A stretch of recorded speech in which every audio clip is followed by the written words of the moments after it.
This video and every video on this channel is made possible by your support on patreon.com/616entertainment. I couldn't do this without you, and your contributions keep this channel alive.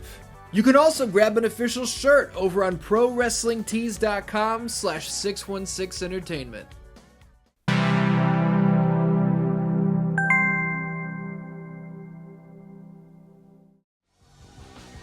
What's up, Dan-Dans? My name is Ian. Welcome to 616Nitro. Today we're doing something very special with WWF SmackDown!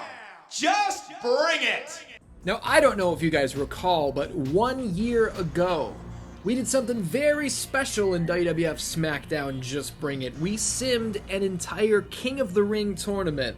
It was called King of the Ring to the Extreme, and every match had a special gimmick. It came down to Edge versus Raven in the finals, and Edge was crowned the 2021 SmackDown Just Bring It King of the Ring. It has been a full year, and now it is time for the 2022 King of the Ring to the Extreme tournament. Now, here's what we're going to do. I'm not even going to be a part of it. We are going to sim it. Special tournament. Boom, here we go. All we need to do is make sure Edge is in the bracket so he has the opportunity to defend his crown. Is he here?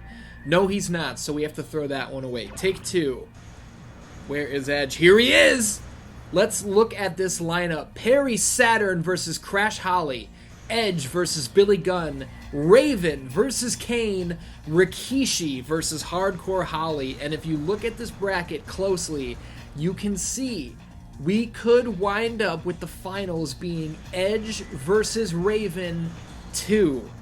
Oh my goodness gracious. Now, Dan-Dans, we don't know what these matches are going to be. Let's find out. The first match of round 1, Perry Saturn versus Crash Holly in a table match.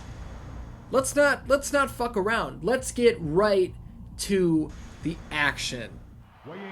Now, I did something that I think is pretty cool here, as Perry Saturn, with his thick-ass neck, holy shit, heads to the ring with Moppy, who gets her own close-up there. How about it?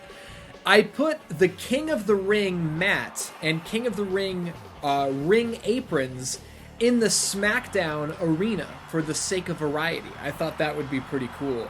And maybe when we get to round 2 of the tournament, we will switch to the Raw arena with the King of the Ring design. We will see. Jesus Christ. Perry Saturn is out of his fucking mind, but if there is anybody who can match him in the insanity department, it might just be Crash Holly. You know, this guy looks like he's small in stature. It doesn't look like he weighs as much as the Big Show, but Crash Holly heads into this match weighing in at well over 400 pounds. Remember that gimmick? Weighing in at well over 400 pounds. I don't know how many of you were watching the WWF back in 2000, 2001, so maybe you don't remember that gimmick. Maybe some of you weren't even born at the time, but I don't know, man. Oh my goodness. Crash Holly just threw a table at Earl Hebner, which I'm all for, because if you are watching the SmackDown Shut Your Mouth full season mode playthrough, you know that Earl Hebner is an eternal pain in my fucking ace. And I'm not about it, as Crash Holly goes underneath with the Fireman's Carry takeover. He's taunting and he gets pump handle thrown for his deeds. Now, Dan-Dans, I need you to head into the comments right now and make a prediction. Who will advance to the second round? Will it be Crash Holly? Will it be Perry Saturn? I love tournaments. If you are not aware of that, I really do love tournaments. I love watching the matches progress. I love seeing who can get further down the line, and then eventually you crown a winner. Last year it was Edge. He has the chance to defend his King of the Ring title, but he also might get knocked out in the first round. You don't know. Speaking of getting knocked out in the first round, keep your eyes peeled on this very channel over these next couple weeks. Maybe there's some big announcements right around the corner. Maybe there's not. I don't know. Keep your eyes open. Keep your ears open.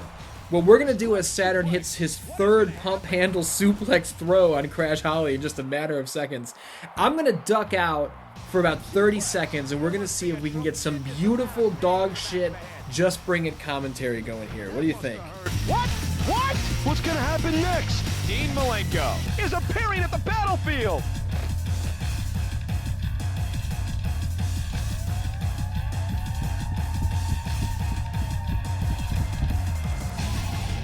Okay, they're going to force me to come back as they both set up tables at the same time right next to each other. Dean Malenko, as soon as I ducked out, Dean Malenko shows up to lend some support to his teammate in the Radicals, Crash Holly. Dean Malenko puts him on the table. Perry Saturn, powerbomb, and it's over.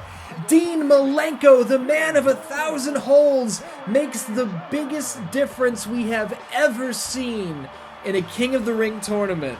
This one is hot. Holy shit.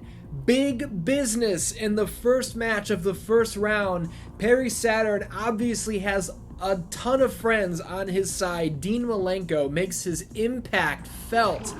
Second match here, the defending King of the Ring champion, Edge, has a chance to move on to the second round. He faces Billy Gunn, aka King Ass, in the second match of the first round. Whatever. It's a fucking I Quit match. Dan, we gotta get to it. I can't believe that opening match. Perry Saturn and Crash Holly are going back and forth. There is no clear winner. No, but Jesus Christ, I forgot Edge just bones the fucking canvas on all of his entrances in this game. They were going back and forth. It was hot and heavy action, and then Dean Malenko of the Radicals makes his way down the ramp and just changes everything. I don't know that Billy Gunn has any go-to friends, any go-to stablemates here in SmackDown Just Bring It, but we know that Edge has Christian laying in wait, and possibly even Rhino.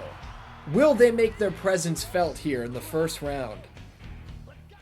Once again, we are right at the start of the match here. Jump into the comments section and make your prediction. Who makes their way to the second round? Will it be the defending King of the Ring champion, Edge, or will it be the one and only Billy Gunn? Edge is looking for Billy to give up immediately, but that's not going to happen. You don't wind up with an ass like that by giving up immediately. You know how many squats Billy Gunn is putting in? You know how many leg days and butt days at the gym Billy Gunn has undergone, and you think he's going to give up 10 seconds into the 2022 Extreme King of the Ring? Edge, man, you got another thing coming. As Billy Gunn grabs the microphone, not able to do anything with it.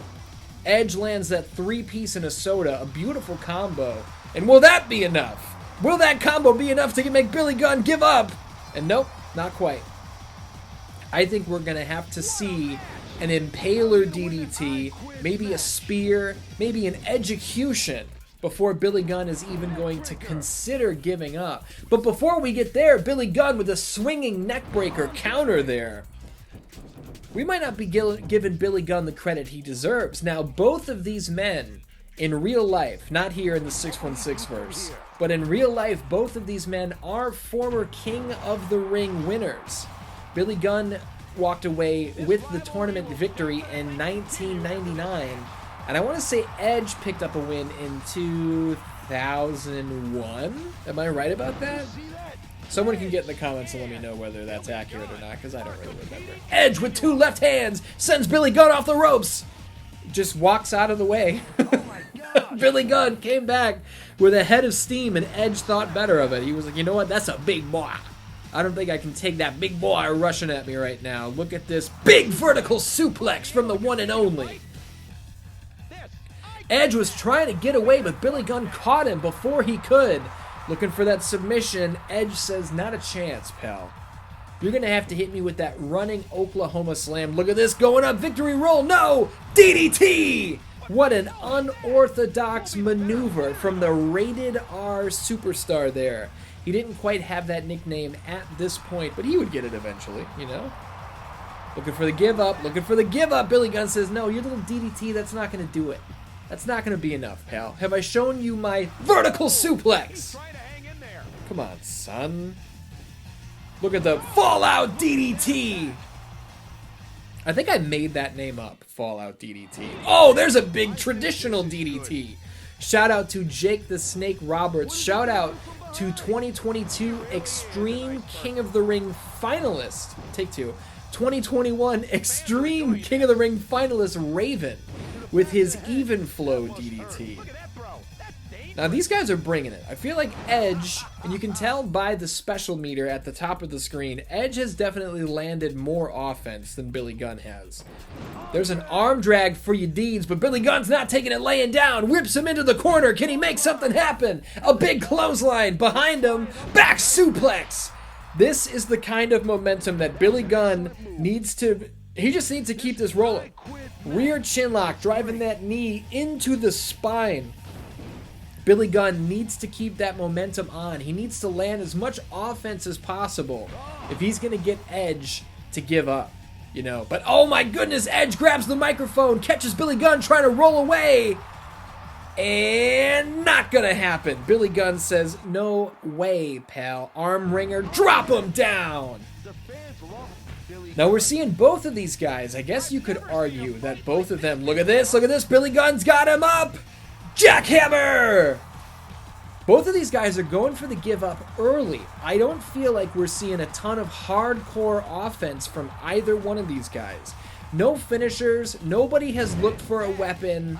They're looking for that early give up, and I don't think that's in the cards here. As Edge with the go behind face buster drives Billy Gunn nose first, schnoz first, onto the canvas. There's a DDT, and I like how that camera was further away from the action, and it was a little blurry. That might be bad design, but to me, I thought it added some realism. That camera was further away. Maybe the focus was off just a bit. You know what I'm saying? Oh, fuck, I kicked the fucking tripod. Sorry about that. Billy Gunn with a clothesline there.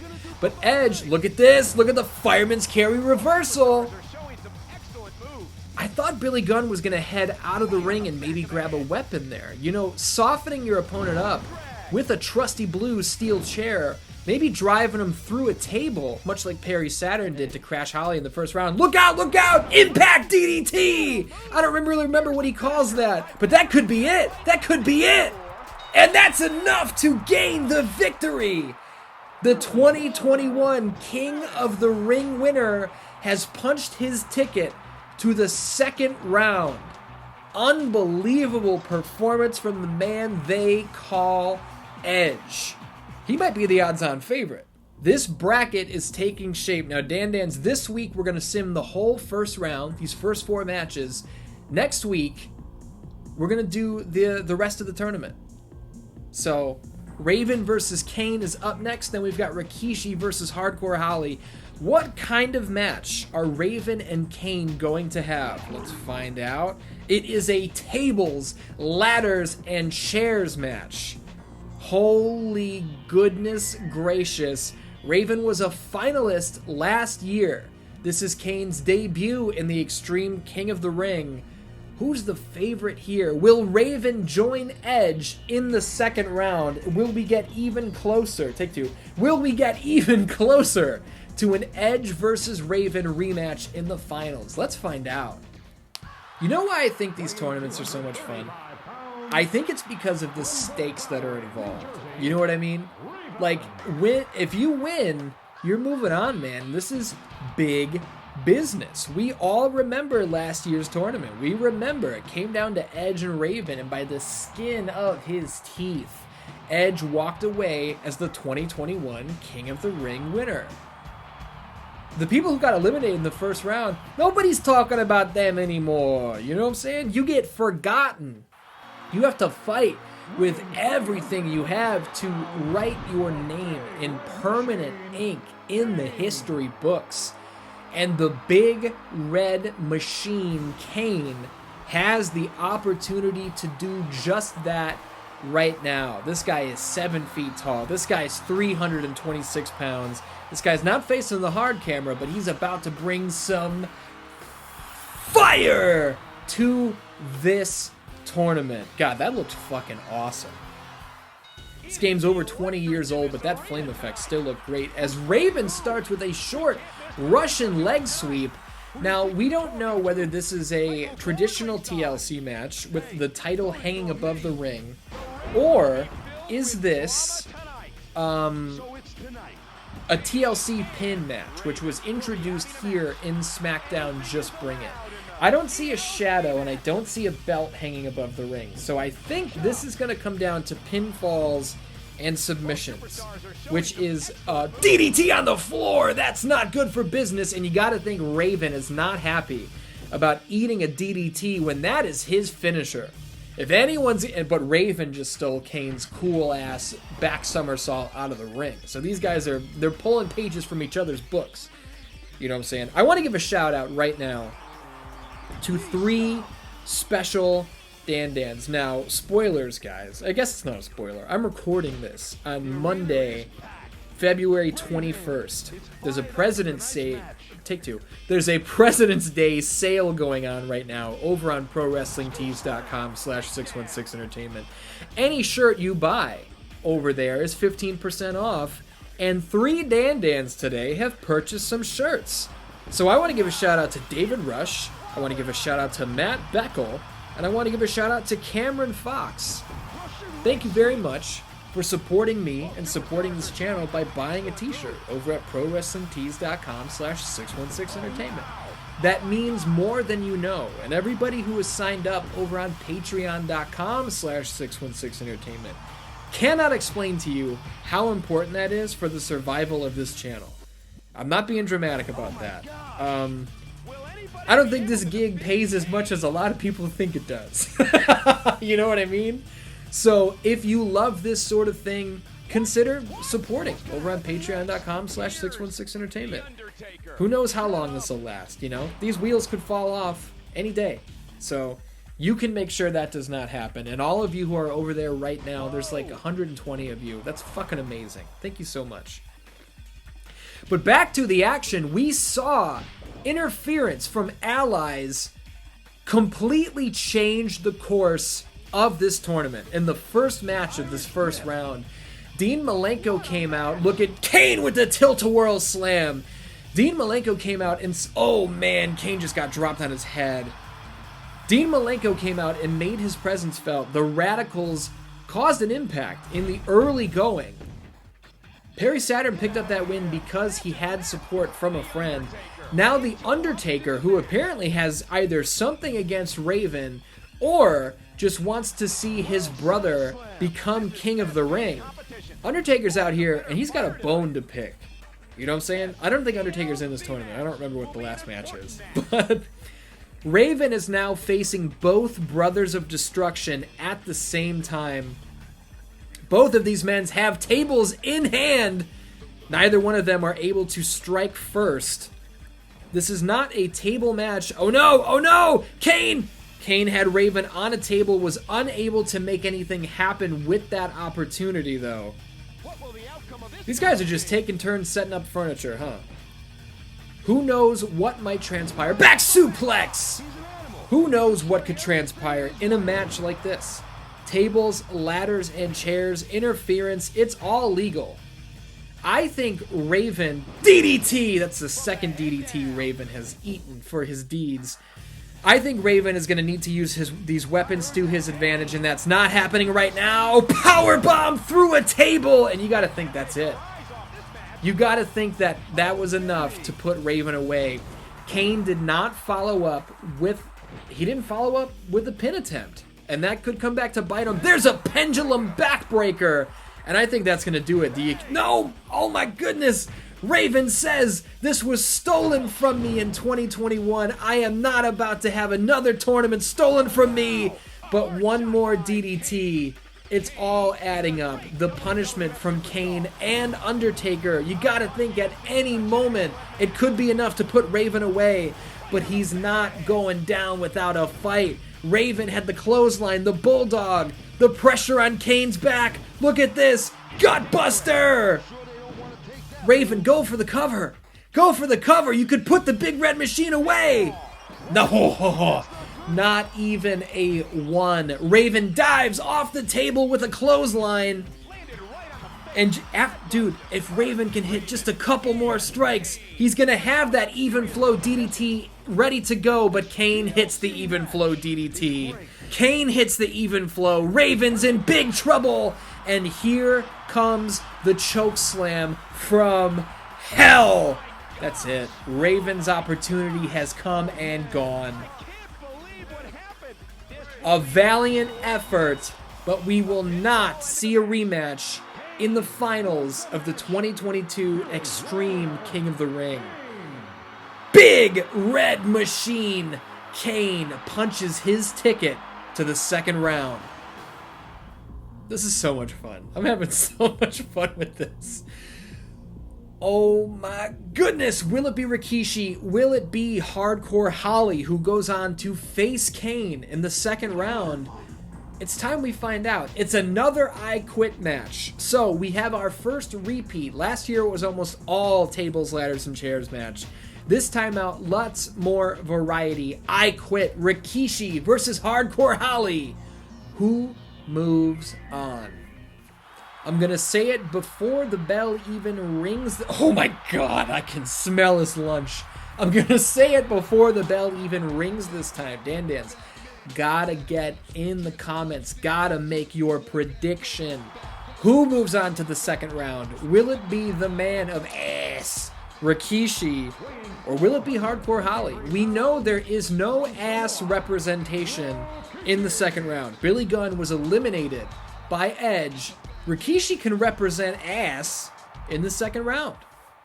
Speaking of representing ass, last year we had some female combatants in the 2022 Extreme King of the Ring. Trish Stratus and Edge was the opening match. I don't remember if there were any other women involved. I don't think so. I think Trish might have been the only one. But she represented female ass in that first tournament. No female representation this time out. I didn't book it. It's all random. But it is what it is. The microphone is in the center of the ring, and so is Rikishi's ass.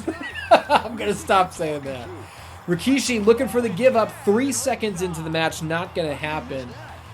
Hardcore Holly has tenure in this business. Hardcore Holly's a guy who's been up and down. He's been around the block. He's a guy who should know better. He's a guy who should know you're not going to get Rikishi to give up 13 seconds into an I Quit match. But this is the first chance someone is... Oh my goodness, Earl Hebner's dead. Earl Hebner just got... Oh my goodness, Earl Hebner no-selling the microphone shot. That was unbelievable. I don't even remember what I was talking about. Belly-to-belly suplex from the Man of Ass. Why didn't he ever go by the Man of Ass? That's a good nickname, right? Here's what I know. I know if I'm Hardcore Holly, I don't want to be underneath Rikishi. These guys are just trading give-up attempts back and forth. Dan, here's what I want to ask you. How many of you enjoy I Quit matches? You know, the I Quit match is one of the few match types that has not been completely driven into the ground. I would bet, and someone can fact check me on this, but I would bet that there have been definitely less than 15 I Quit matches in WWE history. I would also bet, but I'm not as sure about this, I would bet that there have been 12 or less I Quit matches in WWE history. What do we have? I Quit front. What has there been? Austin versus Bret Hart, that's one. The Rock versus Mankind. John Cena Batista. Didn't Roman and Kevin Owens have one recently, or was that a Last Man Standing? I think that was a Last Man Standing. So we're still on 3. Look, Matt Hardy and Jeff Hardy, they had one. That I can think of 4, and I'm not putting a lot of effort in. You just heard me give it 10 seconds of thought. But still, the I Quit match is one that we haven't seen a bunch of times, you know? Whereas Hell in a Cell is fucking meaningless. Hell in a Cell means nothing. We went from having one Hell in a Cell match per year, maybe one every other year, to now there's like 3 to 4 Hell in a Cell matches a year. You're guaranteed to get them with little to no build because there's a pay-per-view called Hell in a Cell. That's so unfortunate because Hell in a Cell used to be my favorite kind of match. Ladder matches don't even mean anything in WWE anymore. Cage matches don't mean anything. And I think that's just part of being around forever, you know?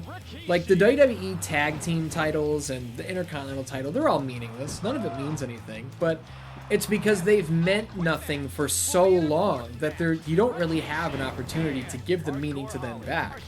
Once something jumps the shark and builds a reputation, it is what it is, you know? Whereas, and I'm not trying to make this a WWE versus AEW thing, I'm just saying, in comparison, the AEW cage match means a lot. Number one, because they don't do them very often. If you include Blood and Guts, there have been like 3 cage matches in AEW history. But also, AEW just hasn't been around that long, you know? So as the years go on, we're going to get to the point where there's been 10 AEW cage matches. There have been Whiplash! Shout out to Lash LaRue! We'll get to the point where there's been 15 AEW ladder matches, you know? But right now, it still means more because they haven't even had the opportunity to give them away. Whereas, Powerbomb! Look at the strength from Hardcore Holly. And if there's anybody who knows anything about how dangerous a powerbomb can be, it is Hardcore Holly, who had his neck broken by the next big thing, Brock Lesnar, in 2003. There's the big Samoan with a big Samoan drop. Now, Rikishi's looking for a power move right here, and that, oh god, shoves him all the way across the ring. But Hardcore Holly's not taking it laying down. Hardcore Holly, body slam! Hardcore Holly is showing off a ton of power moves here. With the power bomb, dropped him right on his head. The big body slam. Hardcore Holly he's doing everything he can to damage Rikishi. He wants to inflict as much punishment as possible because that's how you're going to get a guy to give up. You want to cause all of that pain. You want to make your opponent want to be out of here. You know what I mean? But at the same time, it could be boom, boom, boom, boom, boom. It could be counterproductive because in using all of those power moves against such a heavy man, he could be tiring himself out. And he might not have as much gas in the tank. You would think cardio-wise, if one of these guys was going to have an advantage over the other, it would be Hardcore Holly. He's got more muscle, and he's carrying less body mass. You would think vertical suplex. You would think that would give him more stamina. You know, he would have a deeper gas tank, a deeper reservoir of energy to pull from. But if he keeps hitting all these power moves, that reservoir is going to dry up much quicker than he thinks it will. Rikishi has Hardcore Holly in danger. Don't do it! Don't do it! Look out! Rikishi driver! And that's going to do it. Hardcore Holly's unconscious. The ref has no choice but to end this match. There it goes. On the heels of the Rikishi driver, Hardcore Holly's Hardcore Holly's neck may be broken once again. And this one is done. Get his big fat ass off screen. Listen, if that was Brandy Rhodes or Anna Jay, I wouldn't be complaining, but it's Rikishi. You know what I'm saying? How about it? Dan, we have the second round of this tournament ready to go.